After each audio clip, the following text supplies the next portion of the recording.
Good evening and welcome back to Golden Eagle Sports Report. Tonight, we'll talk about the Milwaukee Brewers playoff journey, women's volleyball, and both Marquette soccer teams. We will also discuss the latest surrounding the NFL, the NBA, and more. So get ready, Marquette Nation, because Golden Eagle Sports Report starts right now. Slam! Dunk! Oh, that's a poster.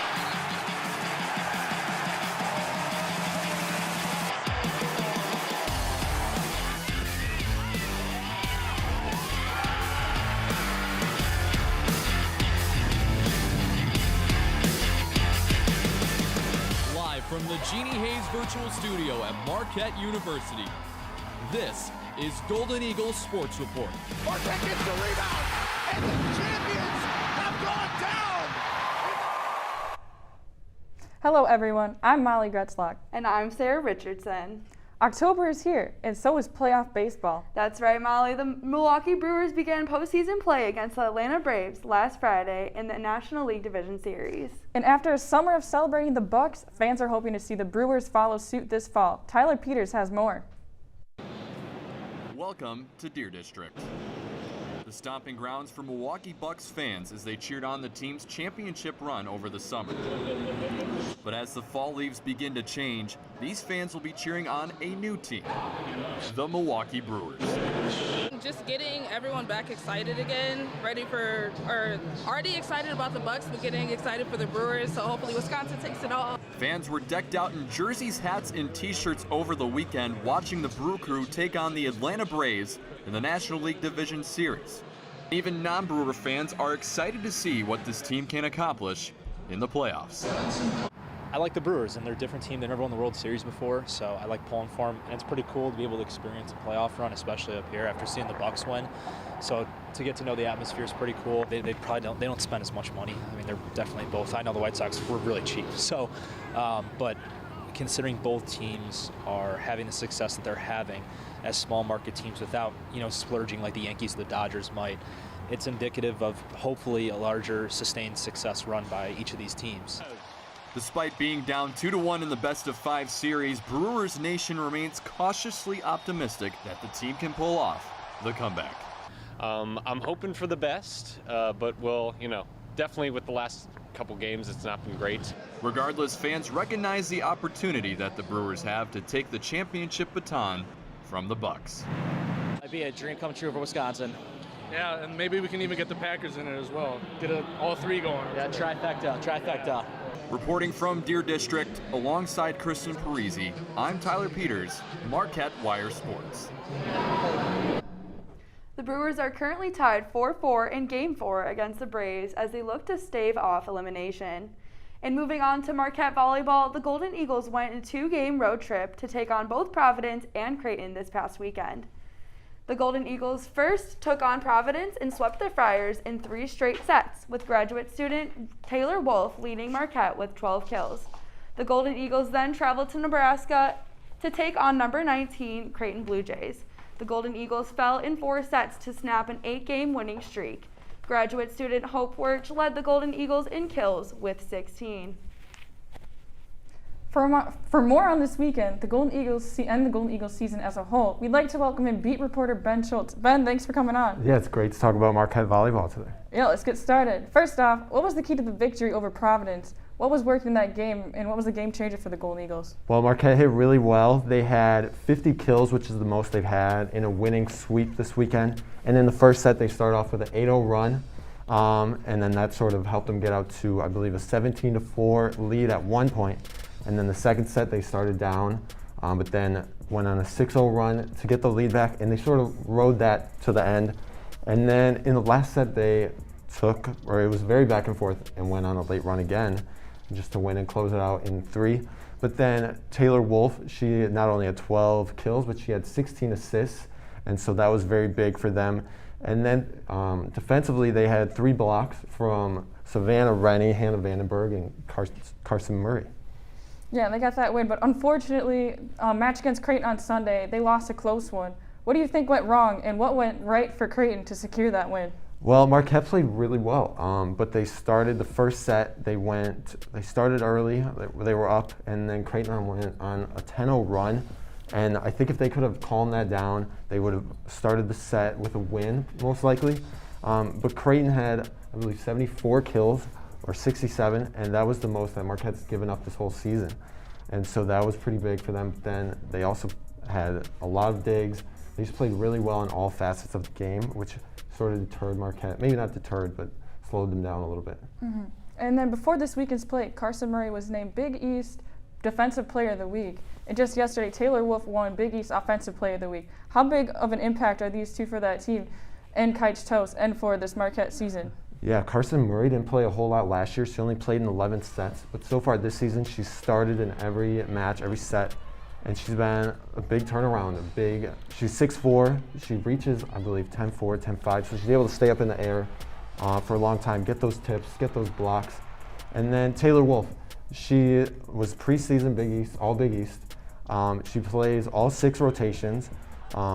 She hits on the right side, she's a setter. She's just really good at knowing where to be and how to set her players, which leads to kills. And her and Claire Mosher as a setter has really worked out so far for them. Mm-hmm. Taylor Wolf, Carson Murray, Hope Wirch, Savannah Rennie, all are big contributions to this team and assets. And they have been out of the top 25 for a few weeks now, just a few votes shy of being named a top team. Do you think Marquette deserves to be in the top 25, and if so, where? I think they're right where they should be. They haven't taken a bad loss yet. They lost to 2 top 10 teams in Kentucky and Wisconsin, and then they just lost to Creighton, who was number 19 in the country. So the first week after they went 3-0 in Hawaii, they were ranked 25th, but then they've been hovering around that mark. So I think they're right where they want to be before tournament time. As long as they don't take a bad loss before that starts, I think they'll be in great shape. They're a very fun team to watch for sure, and we'll see how this Big East season finishes. As always, thanks for coming on. And when we come back, we'll be updating on Marquette's men's and women's soccer team, so stick around. Me and my boy Matt had it good. He had catnip that was off the hook. But one day, he brings a girl home, and she's allergic to cats. Every sneeze was a nail in my coffin. Now I'm in a shelter. It's decent, but they don't even have Wi-Fi.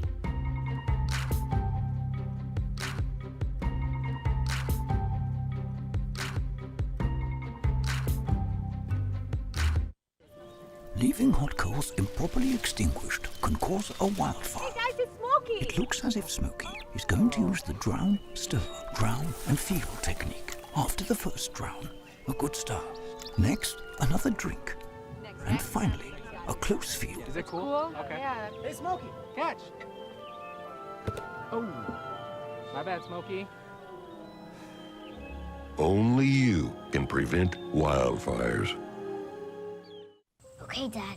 1, 2, 3.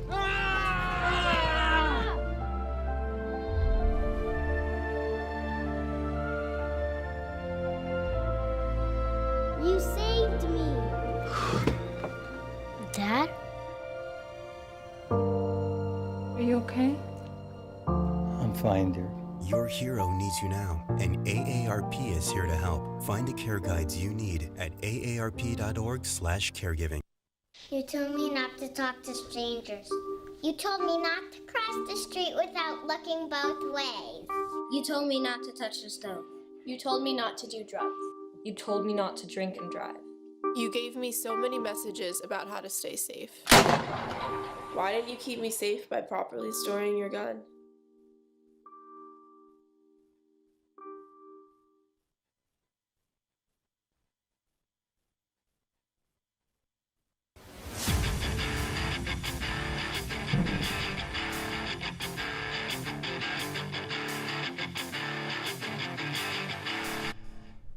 Welcome back to Golden Eagle Sports Report. Once again, I'm Sarah Richardson. And I'm Molly Gretzlock. The men's and women's soccer team were busy over the past week, both playing 2 games each. First, the men's team was back at Valley Fields Wednesday night against Xavier, where they suffered a 2-1 loss. Redshirt first-year forward Beto Soto tallied Marquette's only goal of the night. Kylie Getz has the story. Smoky, cold fall night, but parents and fans still came out to watch the face-off between Marquette Golden Eagles and Xavier Musketeers. The defense was aggressive, The stands were noisy, and the ref's whistle was loud. Both Marquette and Xavier goalkeepers made phenomenal saves early on. In the 24th minute, Xavier midfielder Justus Kapanen opens up the scoring in the match. Less than 10 minutes into the second half, Xavier midfielder Cameron Phillips scores, putting the Musketeers up 2-0.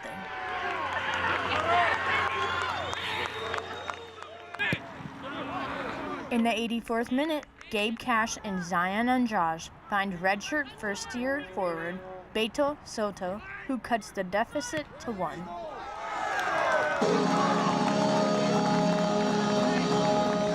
When I was looking at the air, I knew I was going to try to hit it first time, and once I felt the connection with the ball, I knew it was going to go in. However, Marquette ultimately falls short, losing to the Musketeers 2-1. We've got players to finish those opportunities. We just didn't create enough of them, and because they smothered us. They did exactly what they wanted to do, and we couldn't get enough quality. I'm Kylie Getz, Marquette Wire Sports. Marquette traveled to Nebraska for a match against Creighton on Saturday and secured a 3-1 win. Redshirt junior forward Lucas Sunison scored the first goal, and not long after that, Soto followed, getting Marquette up by 2. Right before half, Creighton snuck one past redshirt junior goalkeeper Chandler Hallwood to trim Marquette's lead down to 1. But quickly in the second, Sunison scored his second goal of the night, giving him the brace and leading his team to victory. He now leads the Golden Eagles with 5 goals. Switching to the women's team, they found themselves in the losing column over the weekend.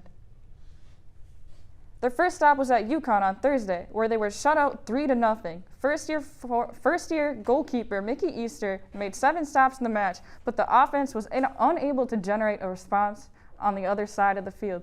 The team then traveled to Providence on Sunday, where they dropped their second game in a row by a score of 3-1. The lone goal of the game came from first-year forward Maggie Starker. And with that, we'd like to bring in our very own executive sports editor, John Liuzzi, to talk about all things soccer. John, welcome back to the show. It's great to be here, Sarah. Great to have you. And starting with the men's team, it's been an up and down year for the Golden Eagles. They have earned a crucial road victory over Creighton on Saturday. How can the team use this momentum going forward? Well, it's going to be big for Marquette, knowing the momentum on the road, which was their only second win on the road this season, which is not really great. They haven't been really successful on the road, so having a 3-1 win against a very good Creighton team was big for them, but also knowing they only have a couple more games left in Big East play in the regular season to get into the top couple seeds in order to succeed and get into the Big East tournament, a tournament that they were a top seed last year. So they got some work to do, but that win itself, it was really big for them, knowing that they were able to get some scoring on different kind of ways. They were able to get some offense going, and when the offense is going, Marquette tends to be successful. Yeah, and then success comes with leadership, Yep. and Lucas Sunison had a great game this past weekend and was named to the Big East Honor Roll for the second week in a row. How important is he to the team, and is he stepping up at the right times? I'll say real quick, he is really important in this team. When Coach Louis Bennett, after the match, was talking about how he was the player of the match, and when Lucas Sunison really is this captain of the team, Sarah. When he's going, the entire team seems to be a little bit less stressed out. They're able to get their plays that they want. They're able to execute the game plan going into the game. And when Louis Bennett's lads are going, it tends to be from Lucas Sunison. And he has coming off a really great season last year. He was a preseason All-Big East honoree this year. So getting him going at the end could be a really big win for Marquette. And similar to how teams in the professional level at the trade deadline, they go to trade for a player to get them into the push for the playoffs. Sunison going at the end could be that push. That's right. And I'm going to switch things over to the women's team. They were only able to score one goal in their 2 games over the weekend. Very unfortunate. What do you think their biggest struggle on offense was?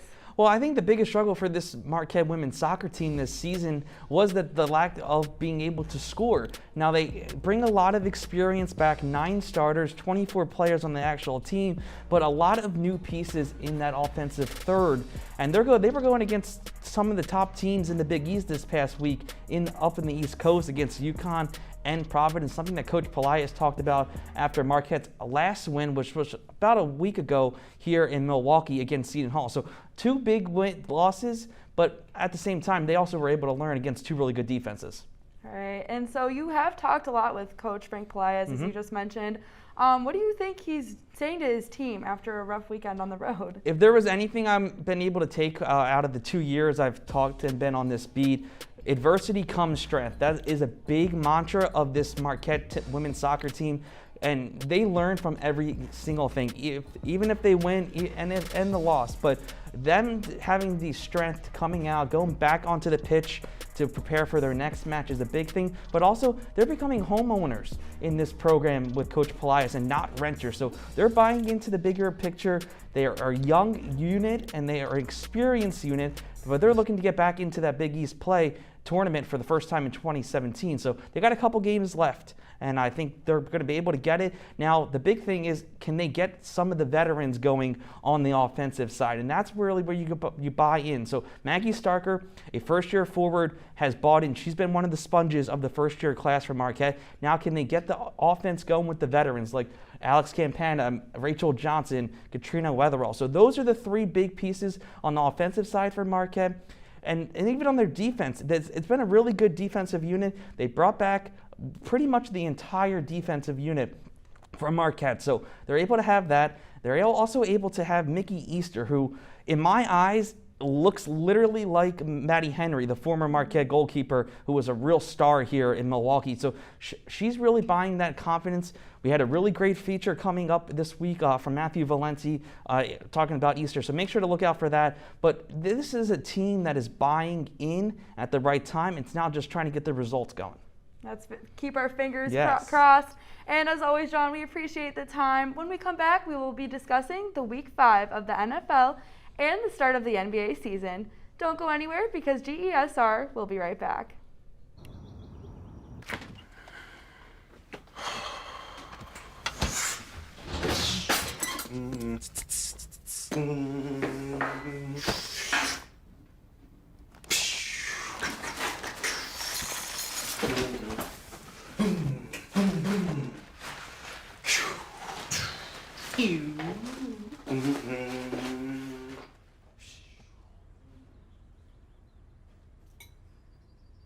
Bye-bye. Hi. Hoping for a crisp breeze to help keep you alert. Oh, he took a sip of water too. That'll probably help. You were probably gonna turn down the radio too, so you could focus, right? Probably okay isn't okay. Right. If you see a warning sign, stop and call a cab, a car, or a friend. I think the water line is what really drove it home. I blew on him. Today I'm going to talk to you about physics. Come on in, girls. Let's go. This is the first rocket to get humans to Mars. Really tall. I'm a rocket structural engineer, designing and building parts of the rocket. You are the generation that will be stepping foot on Mars. Do I have a group of astronauts on my hands? Yes. You can become a rocket scientist or whatever else you want to be.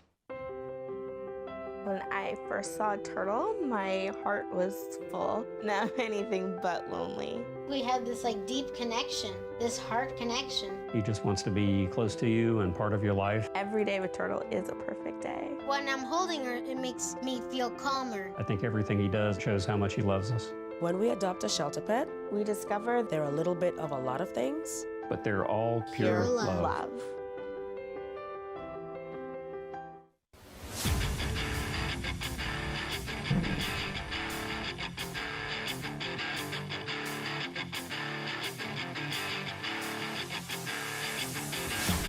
And we're back in Studio 7 as we will talk about Week 5 in the NFL as well as the NBA vaccination policy and what lies ahead for the upcoming season.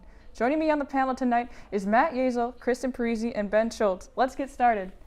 A lot happened this weekend across the NFL. What are your biggest takeaways and what team stood out to you the most? Kristen, we'll start with you. I think first we have to address the whole John Gruden situation. I mean, that's one of the biggest stories around the NFL right now. I mean, you have all of that. You have him sending racist homophobic and sexist emails around, and you have the Washington football team front office sending around topless pictures of women. I mean, as a woman going into sports journalism, knowing that, even though it wasn't that long ago, knowing that they treat women like this doesn't make it that fun for a woman or anyone going into it. And knowing that John Gruden had an openly gay player on his team, as Carl Nassib, but the Raiders, knowing that how he has treated openly gay players in the past, and we're still in this age of it's racism, and like he's been racist, and it's 2021. We shouldn't still have to deal with this. We should all it shouldn't be like this anymore. Like, I don't know what's happening, but he got what he deserved, and I don't think he should be a coach in the NFL anymore.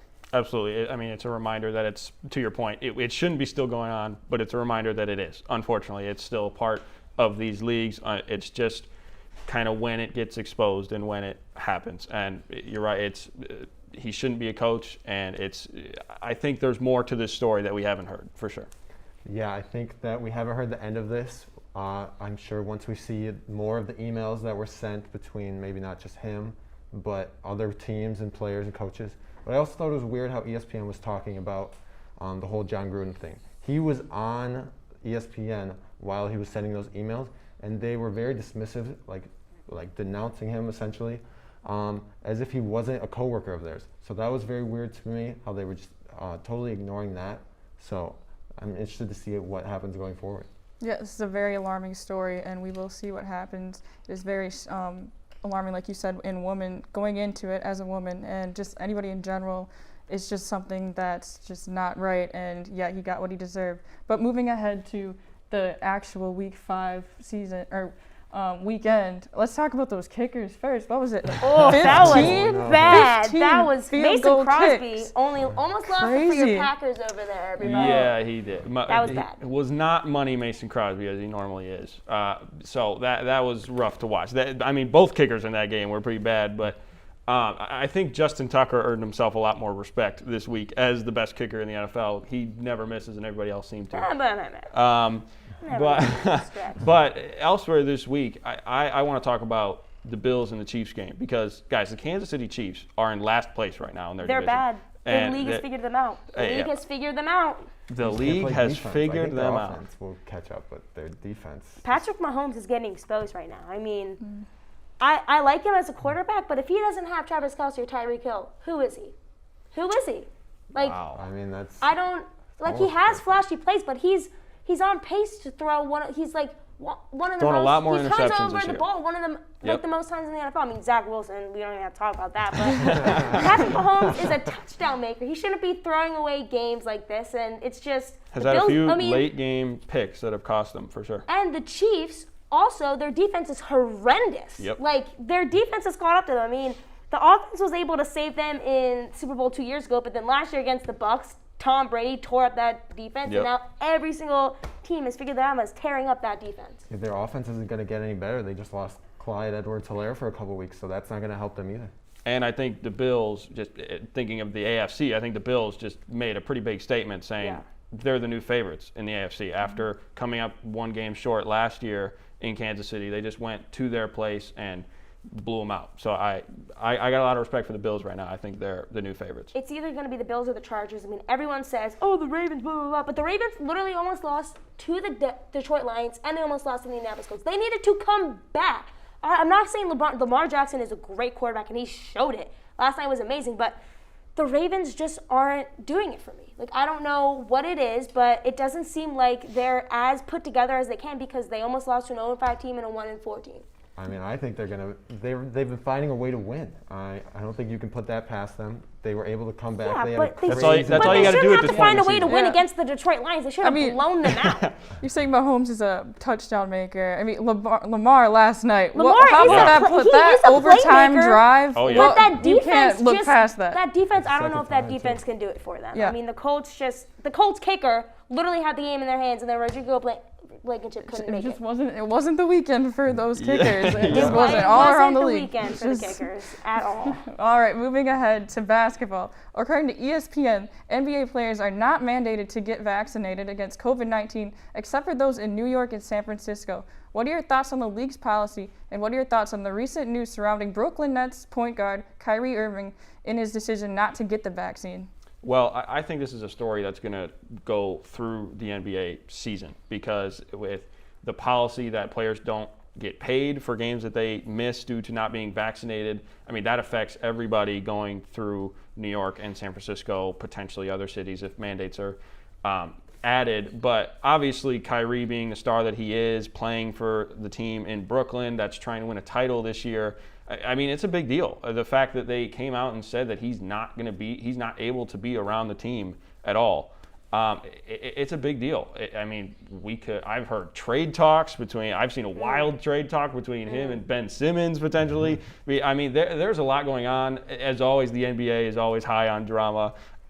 It wouldn't be an NBA season without drama. Oh yeah, absolutely. Even in the off season, there's drama. Unless he has like a religious exemption, which some players do. I mean, Andrew Wiggins tried to get it, but I feel like that's been thrown around. Like, so many people have been saying religious exemption just to get out getting the vaccine. But if he has a real religious exemption, that's understandable. But if he's choosing not to get the vaccine, that shows that he's not being a team player, because the Nets need him.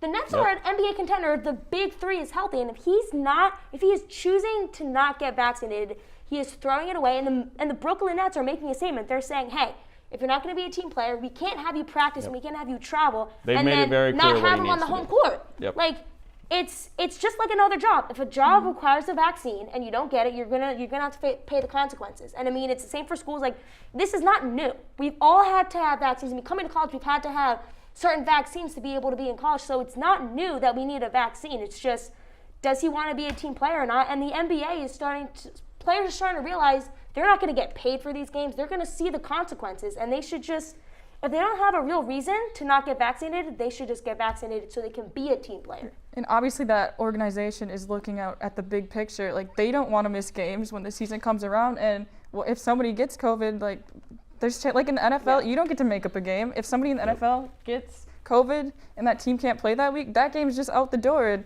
that's just going to impact the team and the players and the games going forward, just looking ahead. I don't know if you want to add anything, Ben? I think we have to give the NBA players like a little bit of credit. We've been hearing so much about like all the negative things, like Bradley Beal saying he doesn't want to get the vaccine, Michael Porter. But I want to say they're over 90% as a whole league vaccinated, which is well above America and all of us getting vaccinated. Yeah.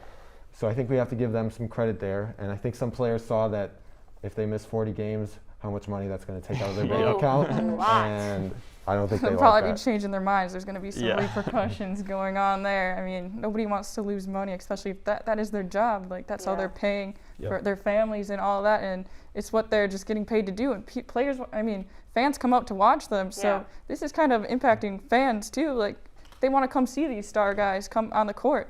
But moving ahead, with the season finally returning to full 82-game regular season next week, what are you most excited for, and who do you got winning it all?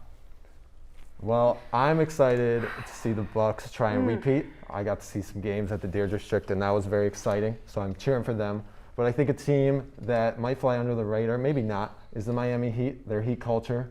They brought in Kyle Lowry, Markieff Morris, and then a Bucks fan favorite from last season, PJ Tucker.